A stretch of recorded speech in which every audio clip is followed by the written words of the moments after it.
Hi అండి, ఈరోజు banana French toast prepare చేసుకుందాం. ముందుగా 3 మీడియం సైజ్ బనానా తీసుకొని చిన్న చిన్న ముక్కలుగా కట్ చేసుకోవాలి. తర్వాత స్టవ్ ఆన్ చేసి ప్యాన్ పెట్టుకొని నెయ్యి వేసుకొని బనానా ముక్కలు వేసుకొని ఫ్రై చేసుకోవాలి.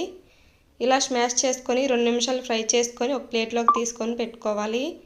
తర్వాత 6 బ్రెడ్స్ తీసుకొని ఇలా సైడ్లు బ్రౌన్ పార్ట్స్ కట్ చేసుకోవాలి. తర్వాత ఇలా చపాతీ కర్రతో ఫ్లాట్ చేసుకోవాలి అన్నీ.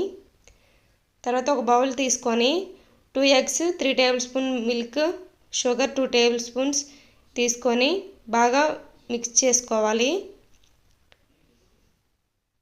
తర్వాత ముందుగా మనం ప్రిపేర్ చేసుకున్న బ్రెడ్ తీసుకొని అందులో బనానా మిక్స్ వేసుకోవాలి. వేసుకొని 2 సైడ్స్ ఎలా బటర్ అప్లై చేసి మొత్తం క్లోజ్ చేసుకొని మళ్ళీ నెయ్యి వేసుకొని ఫ్రై చేసుకోవడమే. Thank you for watching.